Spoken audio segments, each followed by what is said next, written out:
பெரியவர்களே, என் பெற்ற தாய்மார்களே, அன்பு உள்ளம் கொண்ட சகோதர சகோதரிகளே, மாணவ மணிகளே, மரியாதைக்குரிய காவல்துறை அதிகாரிகளே, ரசிக பெருமக்களே, பொதுமக்களே, உங்கள் அனைவரையும் எங்களது கலைக்குழுவின் சார்பாக வருக வருக என்று வரவேற்கின்றேன்.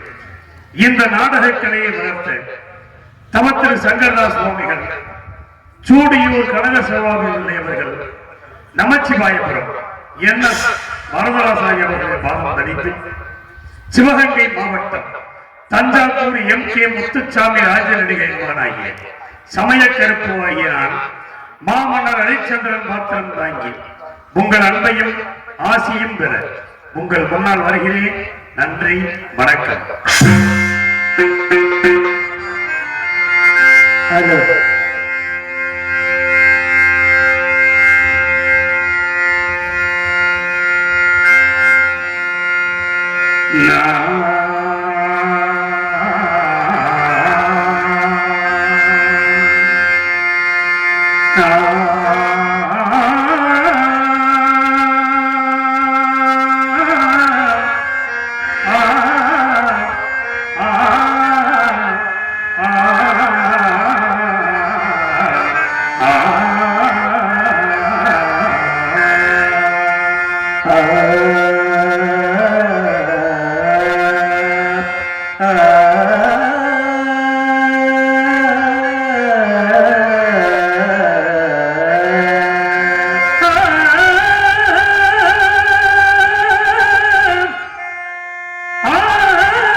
நாட்டை இழக்க வைத்தாய், மனைவியும் மகனையும் விலை கூறி விற்க வைத்தாய், என்னை இந்த நிலைமையிலே கொண்டு வந்து நிறுத்தி விட்டாய். பொய்யது உரைக்க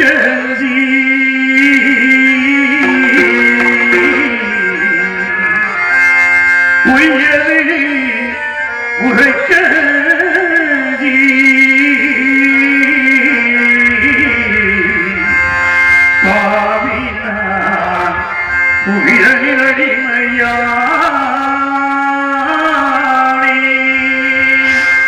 பொய்யது உரைக்களஞ்சி பொய்யது உரைக்களஞ்சி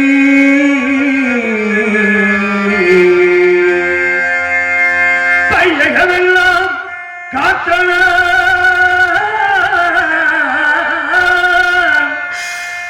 இந்த வையகமெல்லாம் காத்தனா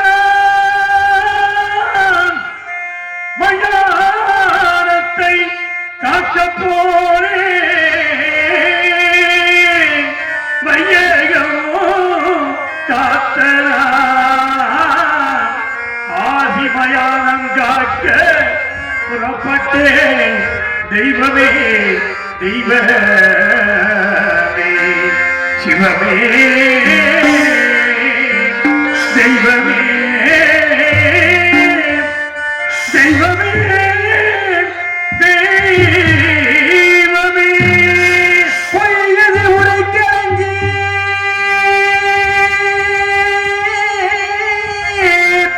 பொய்யது உரைக்கஞ்சி ஒரு புலையடி கரிமையான தெய்வமே தெய்வமே தெய்வமே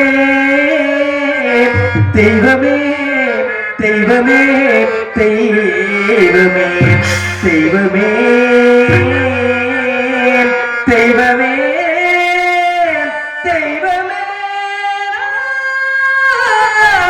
தெய்வமே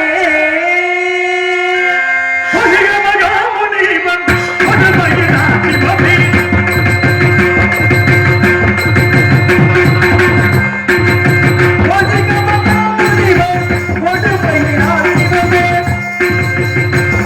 மகாமுனிவன் பகவதினான்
யாருமையை கெடுத்து வாழ்வார்.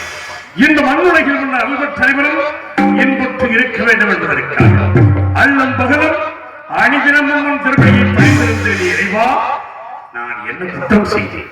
இல்லை என்று வந்தவர்களுக்கு அள்ளி கொடுத்தது குற்றமாக நீதி தவறாது 56 வருஷத்தையும் நெறிமுறையோடு ஆட்சி புரிந்தேனே ஆண்டவா, அதுதான் நான் செய்த குற்றமாகிறேன். நாடு நகரங்களை இழந்தேன். பெண்குலத்தின் திருவிழக்கம் பத்திரியை பிரிந்து வாசத்தாலே என்றெடுத்த மகன் நற்றுக்கையை வைத்திருந்த நண்பனை பிரிந்து நீதி தவறாத செங்கோலை இழந்து நிலை தடுமாறி நிற்கும் என் நிலைமை கண்டு உனது மனம் இறங்கவில்லையே இறைவா, கல்லாகிவிட்டாயா? உன் மனம்தான் கல்லாகிவிட்டதா? கடைக்கண் திறந்து இந்த ஏழையின் திருமுகத்தை ஒரே ஒரு முறை பார்க்க மாட்டாயா இறைவா? ஒரே ஒரு முறை பார்க்க மாட்டாயா? பகவானே, பகவானே, பகவானே,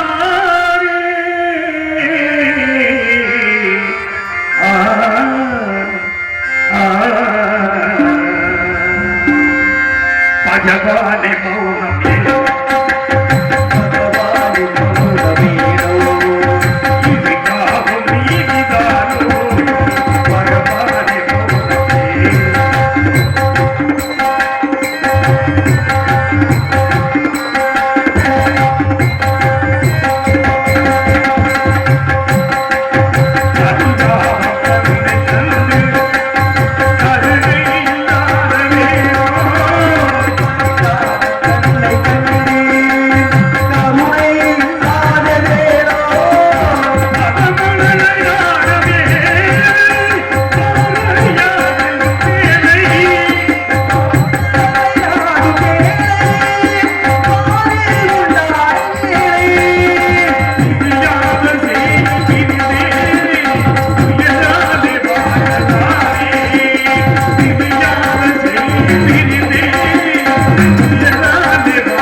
அரிச்சந்திரன் அழைத்துக் கொண்டிருக்கின்ற அன்பிற்கு மாசுக்குரிய அன்பு சகோதரர் சமயக்கருப்பு அவர்களுக்கு விழாக்குழி சார்பிலே பொன்னாடை போர்த்தி கௌரவப்படுத்தப்படுகிறது.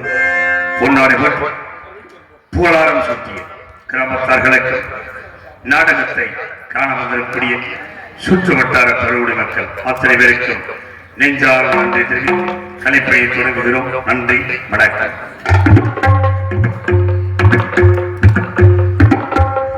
அயோத்தி மாநகரத்திலே என்னுடைய மகன் தேவதாசனுக்கு பிறந்த நாள் 55 வருஷத்து அரசர் சுற்றி அமர்ந்திருக்க அவ்வப்போது ஆலோசனை சில அமைச்சர்கள் ரத்ன சிம்மாசனத்தில் அமர்ந்து தேச விசாரணை செய்து கொண்டிருந்தே அப்பொழுது தமத்தில் சென்ற விஸ்வாமித்திர முனிவர் என் குடும்பத்திற்கு வந்திருப்பதாக உடனே அன்னவரை எதிர்கொண்டு அழைத்து வந்து ஆசனத்தில் அமர்த்தினேன். சுவாமி, தாங்கள் என்னை நாடி வந்த காரணம் யாது சுவாமி என்று. ஹரிச்சந்திரா, உனக்காகவும் உன் நாட்டின் நலனுக்காகவும் யாரும் செய்ய போகிறேன். அதற்கு கொஞ்சம் திரவியம் வேண்டும். அதை முன்னிடத்தில் பெற்றுப் போக வந்தேன் என்று தெரிவித்தார். நாட்டு மக்களுடைய நலனை கருதினால் எவ்வளவு வேண்டுமோ கேளுங்கள், தருகிறேன் என்று கேட்டார் முனிவர். மற்ற பாறையில் மதுரையை நிறுத்தி அதன் மீது ஆங்கார செய்து அவன் கையிலே மெல்ல கவன் விழித்து அதில் மாணிக்க கல் வைத்து பிறந்து எறிந்தார்.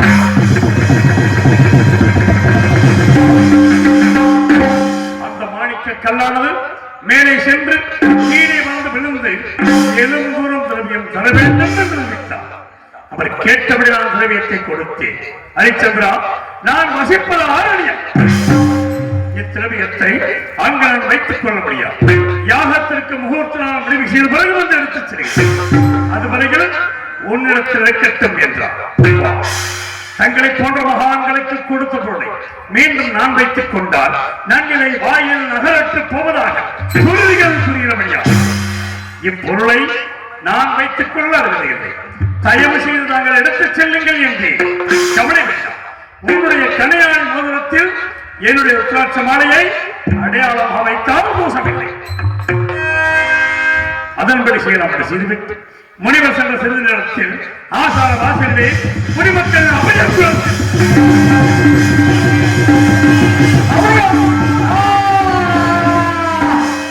சென்று பார்த்தேன். குடிசனங்களே, உங்களுக்கெல்லாம் என்ன கேட்டார்? நான் என்ன குறை வைத்திருக்கிறேன்? எதற்காக அழுது புலம்புகிறீர்கள் என்று. மன்னா, நாங்கள் இந்த பெயர்களை எல்லாம் கொடிய விடயங்கள் வந்து அழித்து விட்டது. மன்னா மன்னா மன்னா மன்னா, எனது மனம் வேதனை. குடிமக்களுக்கு ஆறுதல் அளித்தேன். வேட்டைக்கு புறப்பட்டு கொடிய விலங்குகளை கொண்டு வேட்டையாடி வணக்கத்தான் திருக்குள கரையோரம் ஆலமரத்தின் அடியில் எனது பத்னி சந்திரமதியின் மடியில் சிறிது நெத்தரிகள் என்று அங்கே அடாத கனவு ஒன்று கண்டு திடுக்கிட்டு எழுந்து பார்த்து 2 நடன மாதர்கள் என் முன் வந்து நின்றார்கள். மாதர்கள், நீங்கள் யார்? உங்கள் ஊர் பேர் என்ன? என்னை நாடி வந்த காரணம் என்ன என்று கேட்டேன். மன்னா, நாங்கள் வசிப்பது இமயகிரிச்சார். என் பெயர் சரசவல்லி, இவர் பெயர் காமவல்லி. எங்களுக்கு பரதமும் சங்கீதமும் தெரியும். அதை தங்கள் சமூகத்தில் ஆடியும் பாடியும் தக்க சன்மானம் பெற்ற போது வந்தோம் என்று தெரிவித்தார்கள். எங்கு ஆடுங்கள் பாடுங்கள் என்று ஆடினார்கள், பாடினார்கள். கண்ணுற்றே சந்தோஷமுற்றே வேண்டிய சன்மானத்தை கொடுத்தேன். பெற்றுக்கொள்ள மறுத்து என் திருமணிக்கு நூலக்கூடிய பூச்சக்கர குறையையும் எனது வெற்றி மாலையை பரிசாக கேட்டார்கள். கொடுக்கக்கூடிய பொருளாக இருந்தால் தயங்காமல் கொடுத்து விடுவேன். இதை விடுத்து பொன்பொருள் எவ்வளவு வேண்டுமோ கேளுங்கள், தருகிறேன். எவை அப்படி என்றால் எங்கள் இருவரையும் நீங்கள் திருமணம் செய்து கொள்ள வேண்டும்.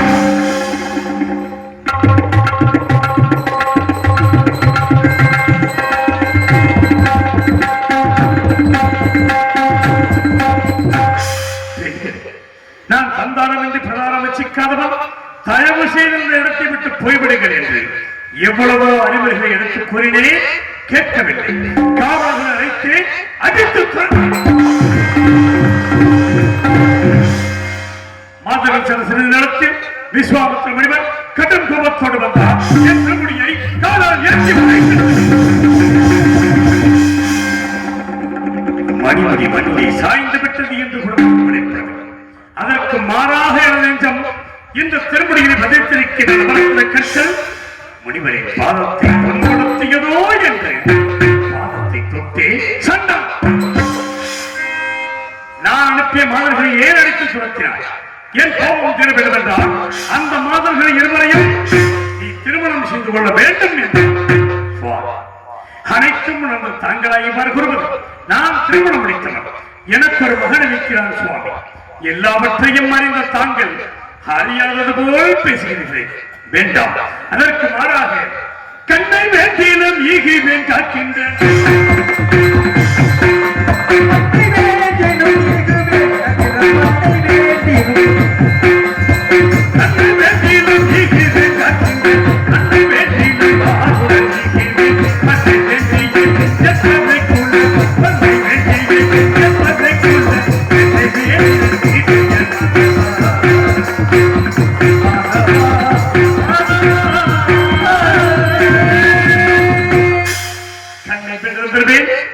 காற்றிலிருந்த 56 தேசத்தையும் கேட்டாலும் தருவேன்.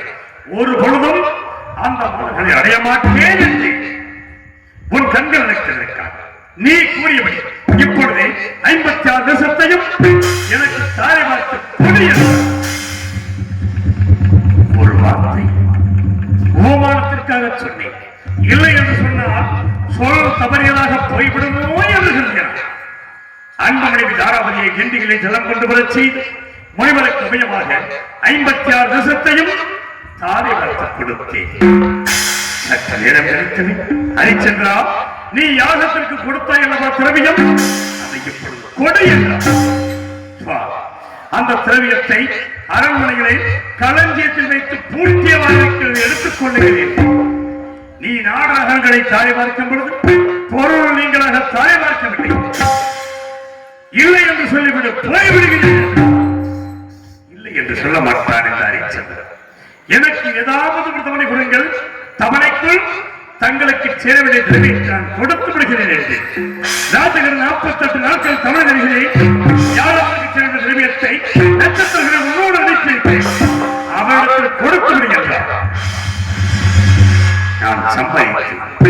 இந்த நாட்டை விட்டு போவதற்காக ஒரு அடி எடுத்து வைத்தேன்.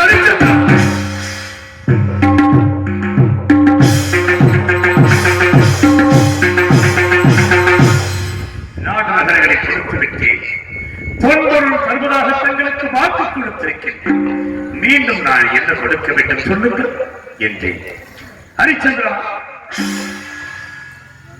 நாடு நகரங்களை தாரை பார்க்கும் பொழுது பொருள் நீங்களாக தாரை பார்க்கவில்லை. இல்லை என்று சொல்லிவிடும் போய்விடுகிறேன் என்றார்.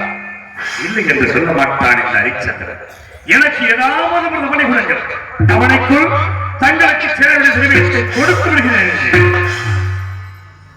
அப்படியா? 48 தமிழர்களே நட்சத்திரங்கள் உள்ளடைத்து செல்கின்றார். அதன்படி நட்சத்திரங்கள் அழைத்து சென்று காசிமா நகரத்தை நோக்கி புறப்பட்டேன். எப்படி சென்று தெரியுமா? நடந்து பாமையிலே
வழியொன்றும் தோணவில்லை. பொழுது முடிந்தால் 48ஆம் நாள் முனிவருக்கு சேவை பொருளை கொடுக்க வேண்டிய கடைசி நாள். என்ன செய்தேன்? வழி தெரியாமல் திகைத்த நான் அழுது புலம்பிக் கொண்டிருந்தேன். என் மனைவி தாராவதி எதற்காக அழ வேண்டும் சுவாமி? என்னையும் மகனையும் விட்டு முனிவருக்கு சேர வேண்டிய பொருளை கொடுத்து விடுகிறேன். என்ன வார்த்தை கூறுகிறாய்? உன்னை நான் நினைப்பதா? உற்றோரும் பெற்றோரும் என்ன நினைப்பார்கள்? கட்டிய மனையை விட்டான் சண்டாளன். இந்த உலகமே என்னை பழித்து பேசினேன் தேவி. எவ்வளவோ நீதிகளை எடுத்து கூறி என்னை விளைவுக சொன்னால் வழி தெரியாமல் திகைத்த நான் இரு பேர்களை என் கரங்களில் பிடித்துக் கொண்டு காசிமா நகரத்து விதிகிறேன். ஆடு மாடுகளை விளைவுகள் போல் விலை குறித்தேன். விலையோ விலை என்று கூறுகின்றேன்.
இறுதியாக இருப்பது அந்த வீதிக்கு மனைவியும் மகனையும் கரங்களில் பிடித்து ஆடு மாடுகளை விளைவுவதை போல் மீண்டும் விளைவுகிறேன். இந்த உலகத்தில் யாருமே செய்யாத செயலை நான் செய்துவிட்டேன். உலகம் அறியாத புதுமை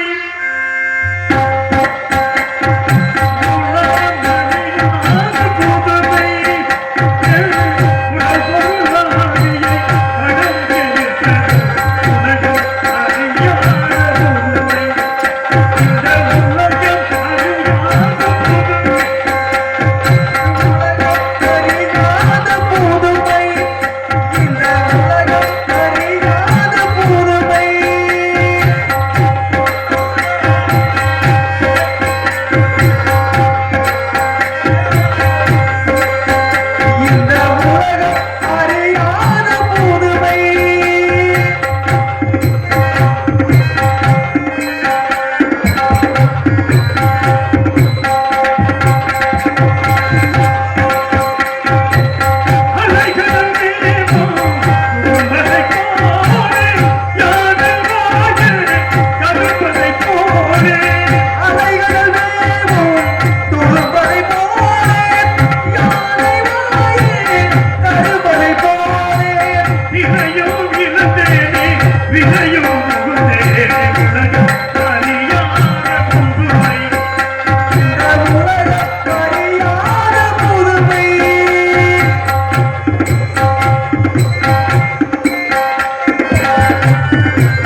விலையோ விலை என்று விலை கூறி சென்றேன். காலகட்ட ஐயர்கள் விலைக்கு வாங்கினார். அன்பு மனைவி மகனையும் என் கண்ணரை அடித்து இழுத்துச் சென்றார்.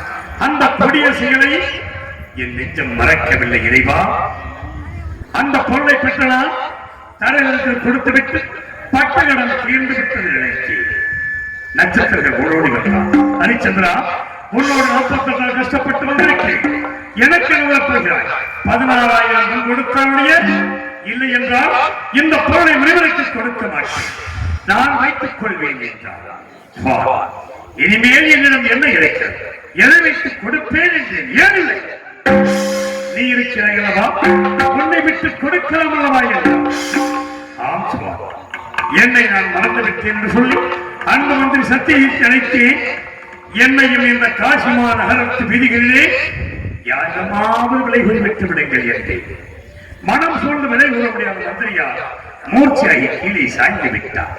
இந்த பாவியாகினார். என்னை நானே விலை கூறி சென்றேன். விலை கூறி சென்ற பொழுது வீரமாக என்னும் காவல் விலைக்கு வாங்கினார். சல்குணம் சமக்க வைத்தார். தவறை கீழே விட்டார்.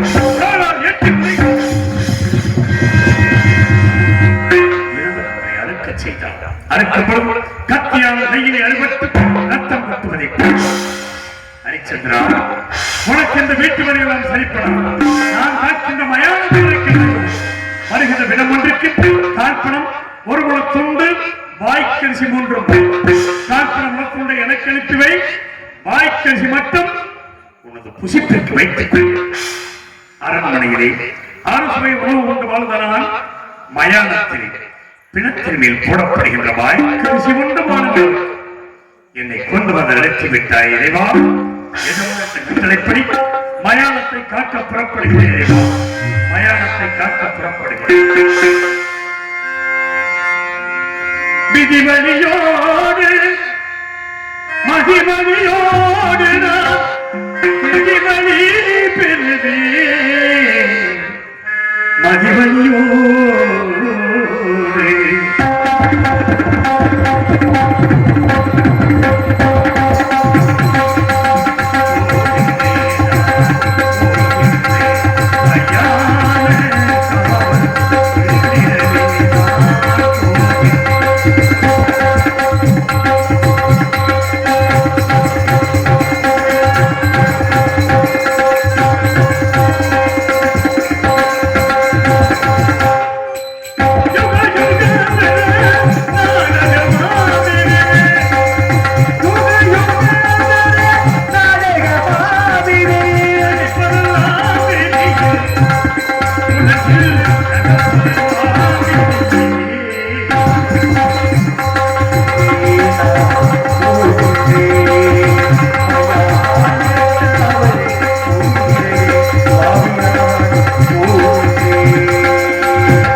Free.